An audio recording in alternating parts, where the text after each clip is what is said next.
Well, thank you for making the time to join us for the news review. I just might have a surprise for you in the course of the review. But before I get into the papers, or maybe I'll save this for later. Yeah, I'll save this for later. So wherever you are, just know the hashtag is AMShow. Thank you for making the time to join us. Let's start with the papers. I'll just take the headlines for now, and later we'll take a look at the real stories in there. Now, the front page of the Daily Graphic gives you a lot of food for thought. It's an aerial view of some galamsey sites around the River Pra, and I know that will be splashed on your screen shortly. I just want us to zoom into, you know, the picture there, the footage of that aerial view. Look at all these, you know, they look like mass puddles, don't they? Look at that. Look at that. Just take a look at that. That's how bad the situation is. And that is what galamsey is doing to us. Galamsey is wreaking havoc and vast swathes of forests, rivers devastated in eastern and western regions. That's the banner headline for the Daily Graphic newspaper. Second COVID-19 jabs begin. 13,682 vaccinated. That's another story there. And then Graphic Ashanti Dialogue. Let's invest heavily in sanitation. That's according to the speakers at that event. So we'll be delving into that. When you go to one of the international pages, page 5, Malawi burns expired AstraZeneca vaccines. And the story actually says health authorities in Malawi have incinerated 19,610 expired doses of the AstraZeneca COVID-19 vaccine, saying it will reassure the public that any vaccines they do get are safe. It is the first African country to publicly do so. The WHO initially urged countries not to destroy expired doses, but has now changed its advice. And that is why Malawi has done what it has. Now, baptism party attacked in Burkina Faso, killing 15. And suspected Islamic extremists attacked a baptism party in northern Burkina Faso, killing at least 15 people and sending terrified civilians fleeing to other towns, authorities said on Wednesday. The attack took place Tuesday near the town of Tin Ak-Off. Okay, so that's another story there. Grave concern in terms of the security situation. But speaking of security, the other international page, page 9, Biden urges Netanyahu to lower tensions in Gaza. And the American leader has prodded Israeli Prime Minister Benjamin Netanyahu to immediately lower tensions in the Gaza conflict on the path to ceasefire, the White House has said. Let's check out some other bits in here. The middle spread of the paper, Ghana receives 170 million euros for the establishment of Development Bank Ghana. There's IDEC calling for amendment to Assets Declaration Act, and that's a senior research fellow at the Institute of Democratic Governance, Mr. Kwesi Jonah, who has called for the amendment of Article 286 of the 1992 Constitution, which requires public office holders to declare their assets, that is, before assuming office. He described the provision as problematic because it did not allow adequate time for public office holders to compile all their assets prior to the assumption of office. So that is another bit there. Let's go to the back page of the paper now. Work to start on 670-kilometer feeder roads in Upper West region. And you know, the Northern Belt has been in the picture on our show in recent times, especially because we've been talking about the water situation there. But this time, it is the road situation we're talking about. So work is due to start on the 670-kilometer feeder roads in the Upper West region. And then don't increase transport fares yet, commercial vehicle drivers told. They've been actually engaging government on that particular subject. Let's check out the Daily Dispatch newspaper for this morning. And the Daily Dispatch says, Operation Halt soldiers are to destroy Galamsey equipment, and government has reinforced its stance on that, from the defense minister to the interior minister to the information minister. They have all said, well, the destruction is going to continue. We're not going to do things any differently. We're actually going to continue destroying these equipment, and that is how we're going to go. Anyway, so that is the Daily Dispatch newspaper. Speed up dredging work in Owari River. Otumfuo urges government. And then COP retired Frank Edupoko ends contract at Iyoko. There's also this one. Abujinafor justifies burning of excavators. That is one of the stories in there. When you go to page 3, it actually talks of Siao Ejapong and Florence Labi winning the top CEO awards. That is also in there, and that is on page 3 of the paper. But surprise, surprise. Hello, good morning. Hello, good morning. How are you? I am very well, good morning, everybody. Hope you're having a good morning already. Yeah, we are having a good morning. Hope you're well. Yes, I am. Okay. Unfortunately, some people are having to experience power challenges this morning. Power challenges, huh? Yes. Sorry for Are you all facing those yeah. And wow. Sorry for all those who have to deal with unannounced power cuts. You know, a lot of people have been complaining on social media about a schedule that for them wasn't really followed, and what's happening with the current power situation, and you know, all that. But I've had people from different places. I think the last was in Mamubi. They were telling me, Charlie, it's so erratic. It just goes off, and a day, 2 days, you're not really sure where all of this is going, and it's very uncomfortable. And because you can't plan. That's the thing. I think that for many people, that's the whole issue with the way things are happening now, is that we need to plan, okay? So if you tell me that I'm not going to have power between this time and that time, then I know what to do and I know what not to do. But hey, I mean, we have to deal with it. But I have a surprise for you, Bernice. Tell me about it. You want to know? Yes. Ta-da! I kept it. Let me see. So it has the the hologram and everything. And, no. Sorry, nobody's gonna see. I just wanted them to see the hologram. I mean, because I've been. Please don't zoom in too much, because he doesn't want his details. I don't want my details out there. You can see them. Okay, so I wish. Fold it, and yes, you can show the other side. So no, but it's not. I mean. So you can show this part. Okay, let me do this, please, so that. Okay. So you can see the hologram there, that shiny thing. Okay. So this is how it's gonna look like. Hey, that's okay.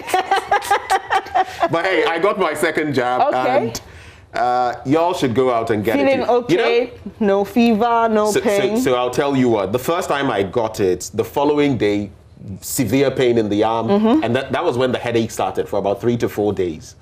I took it yesterday. I was thinking this morning waking up it wasn't that bad. Honestly, I'm not feeling that bad. So I don't know. Yeah, a doctor friend told me last night that, the second dose usually works you up more.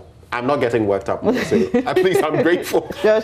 I'm grateful. Let's hope it continues like that in subsequent days. But hey, I mean, we know that this is continuing. Our men went out yesterday in Kumasi. There was a bit of a delay because the cards, Kumasi was something. The cards had not been distributed, unfortunately. So tell me what happened. So when you go, they transfer the details on the first card onto this one, and they discard it. Do they shred it? I'm thinking about data protection here. Yeah. What do they do with those cards when they? So that's important, because yesterday where I went to, and I just must mention, lest I forget, that I was impressed with the number of people there.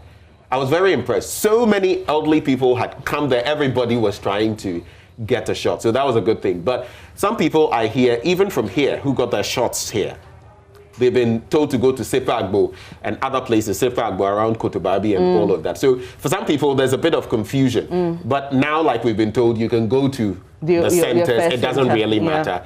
And they'll deal with you. But I was asking one of the nurses, hey, so what happens to my first card, my details and everything, and they were like, "Oh no, you hold on to the second one. We'll deal with the first." I just hope that they're discarded properly, because sometimes, you know, you see some of these things. I feel like could be out there. You chance on, and it's got so much that you don't want the rest of the world to know about. But quickly, let's get into the papers. Okay, so talking about COVID-19, the Ghanaian Times has this as the banner headline: "Fight against pandemic, second COVID-19 vaccination takes off."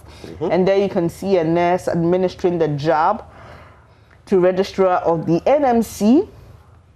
Okie dokie. And then we want unity, development, and Tafo residents say as they rally support for MP Ekwesi, for one of the young guys who entered parliament during the just held elections. Government European Investment Bank signed 170 million euro for DBG. Now, when I saw this, sorry, but I still so much for Ghana Beyond Aid, isn't it? But I mean, we are being told it's a process, so we're getting there gradually, getting to the point where we'll get to Ghana Beyond Aid. But this is going to be a new bank, and it's interesting. We'll wait for more details from government. With the EBID for the CBG recently. Well, this is another one coming through. So the details on that on page 17. Quickly, let me just read a little of that. So the Ministry of Finance and the European Investment Bank have signed an agreement for the provision of a 170 million euro facility for the establishment of a new national bank, the Development Bank Ghana. And DBG is an integral feature of the 100 billion CD Ghana Cares or Batampa project, which is seen to the revitalization of the Ghanaian economy following the onset of COVID-19. So there you have it, details of that. And then we'll not back down on Galamsey fight. That's Dominic Nittewell. And yesterday, in fact, one of the statements he made, which was quite outstanding, was that because I cannot guarantee the safety of my men at night, I cannot guarantee your own safety. And this was directly to those who were mining at night, because he said they knew that some of them go to mine from 9 p.m. to 4 a.m. And then they leave before the teams actually get in. So you get the coded message. Yeah. I can't guarantee you my men's safety. So I won't guarantee yours as well. Interesting. So on the back page of the Ghanaian Times, the Network for Sin Development wants deplorable roads fixed. Hey, deplorable roads. How often have we said that? Deplorable roads. I mean, practically, you know, the roads minister was giving some statistics some time back. I've forgotten exactly, but they said up to about 60% of our roads were poorly maintained or in a certain state, bad condition and all of that. I mean, you know, sometimes we talk development and Ghana Beyond Aid and all of that. How can you industrialize? How can you develop when your road network is not even in a good state? Do you know what some of our farmers go through? Cocoa, tomato, maize, whatever. A lot of people have gluts and then they have to sell them dirt cheap just to make something. And people pay them whatever they like. And we think we can industrialize. Now, you know what? My major challenge with the road infrastructure is this. I feel that, yes, we may not have the money to do all at a time, so we'll do it in phases and we'll progress. But when you do one road, do it well. So there are some roads within Bantama in Kumasi, and quite recently I was driving through and I was like, oh, from the market, you know, all the way up towards the PVO Bing, you know, going up towards the PVO Bing stretch. And these roads have been asphalted, but there are no markings. They're nothing. So you see, we do, it's almost like we do the half job and then we leave it. And I'm like, just do it and know that you are done and dusted. Do it once. I mean, you go to other countries and they have roads that have been extant 20 years, 30 years, and the roads are solid. You come here and after 6 months, the road is in a deplorable state. You see a few maintenance works here and there, but I mean, for my point is this: when you're doing it, do it. Just, you know, in the build up to the elections, I saw in my area, my goodness, road construction, they were digging in, they were constructing drains, they were patching. After the elections, zilch. You can't even, you don't see anyone on site. They're just gone. It boggles my mind the way we think as a country. Honestly. But anyway, I just want to do this lest I forget. On the COVID bit, of course, we know in Kumasi, but I heard Dr. Da Costa, Director of Health Promotion at the GHS, speak about an assessment of day one and the many problems. You know, we heard about how just about 3 people got vaccinated and all that. But even here in Accra, a former vice-chancellor of a public university, I don't want to mention which one, so he is not known, but he said, my partner and I had a text message to go to Legon Hospital this morning for our second dose of the COVID vaccine. After almost 3 hours in a queue, and these are elderly citizens, we were told our names could not be found in the computer database. I don't know when we'll be called back and how, and I was not the only victim. Why can't we do anything in this country flawlessly? This is a senior citizen. And you know why I'm highlighting this? Because I did not get a message either. But I had been told that, well, on that date, I had to, show up earlier. So I did show up there, and now the bit about, oh, is his name in the list? Is his name not in the list? My name was on the list. Apparently, someone thought it wasn't on the list. A huge banter, and that was the same problem a lot of people were facing. So I'm hoping that, like happened in the Ashanti region yesterday, like happened to me and to others, it doesn't continue, that the assurances of the Ghana Health Service actually, with the data. Quickly on that, before I go to the Daily Guide newspaper, I spoke to Dr. Acosta on News Desk at 10 a.m. A show I host every day at 10 a.m. And this was yesterday. And he said that they had challenges with that. He admitted that some people did not receive messages even when they were supposed to. So that's what he told me, that if you are one of the persons who took your jab between the 1st and 9th of March and you still haven't received a message and you don't receive one in, between 2 or 3 days, just go to your center. Yeah, just go there and they'll get. So I'm surprised that this, as you put it, elderly citizen and his partner were not catered to have for. All of them, queue. Yesterday where I went, senior citizens, 60 plus, 70 plus, all of them there. And they had to be separated. I'm sure some of them didn't get it in the end. So you let us know what your experience is. Get onto our social media pages and we'll be glad to share it with the rest of the world. But quickly on the front page of the Daily Guide, Otumfuo wants Owari Dam dredged. The minister inspecting the Owari Dam. Okay, so I can see them, the minister for sanitation. And AG charges MP with $2.4 million fraud. And this is an NDC MP for a constituency in the central region, Chifo Etimokwa, in the central region. And it's alleged that he defrauded someone of some $2.4 million. The case is that he wanted to, or promised to provide a parcel of land, and this was while they were in power. I mean, the NDC between 2015 and July 2016, and so this case has been worked on. Let me just bring you details. Per the facts of the case, Mr. Von D reportedly presented himself as a chief executive officer of another private company called Clenam Construction during the transaction and sold the land located at the Adentan municipality in the Greater Accra region. However, investigation showed that Mr. Vondi gave the company lands that did not belong to him and also did not return the huge cash he collected from the company when the company demanded their money back. He's been charged with 2 counts of defrauding by false pretense, contrary to Section 1311 of the Criminal Offences Act 1960, and also money laundering.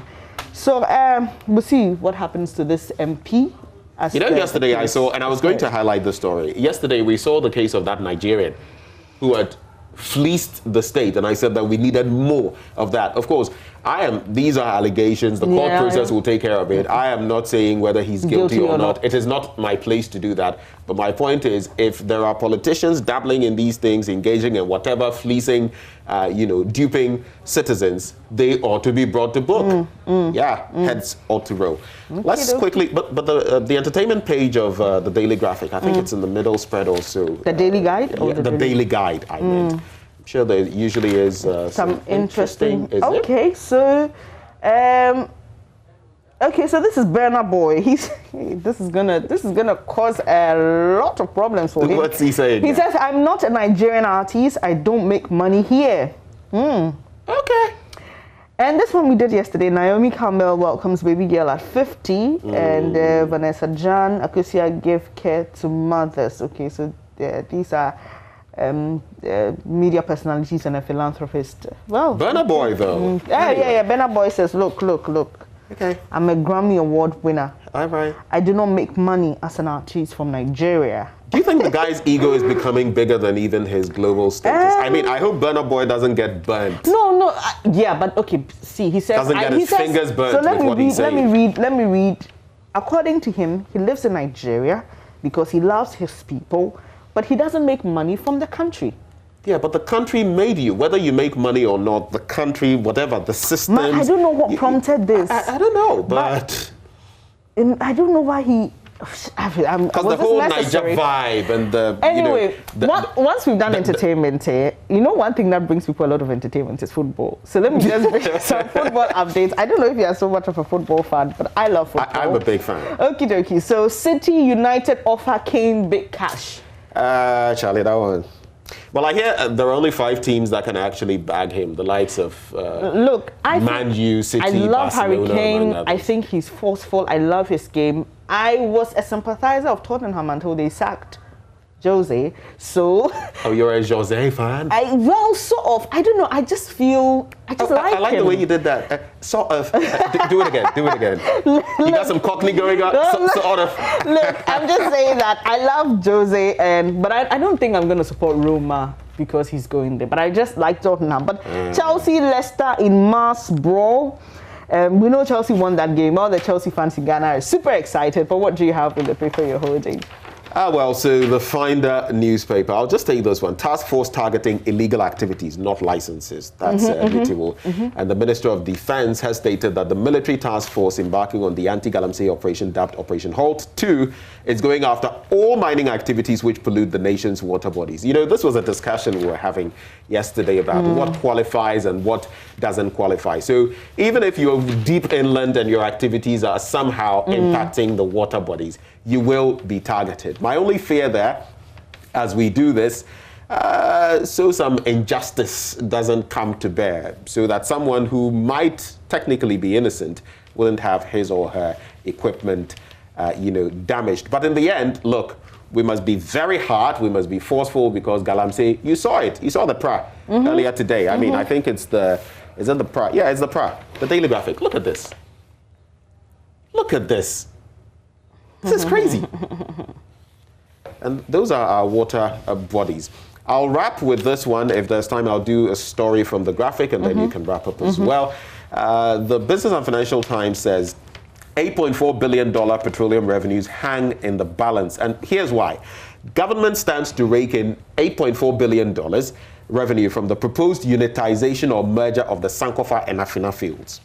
But the continued delay in the process puts such huge revenues at risk, especially in the COVID-19 times such as these. That's according to energy think tank IES, or Energy Security, Institute for Energy Security. So if we get it done, we could rake in as much as $8.4 billion.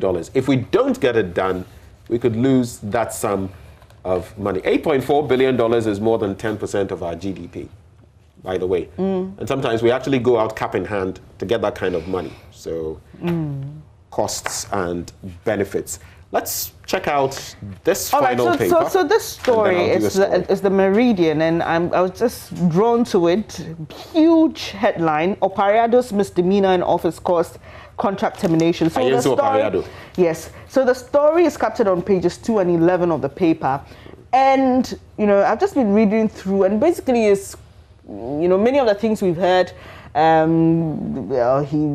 says in the wake of his removal from office as Ashanti Region Security Liaison Officer, DCOP Ayeso Opariado has waged a media war against the Ministry of National Security. In his attempt to win the war, he has resorted to throwing barrages of allegation against the ministry. So what the ministry claims is that, look, he was asked to leave.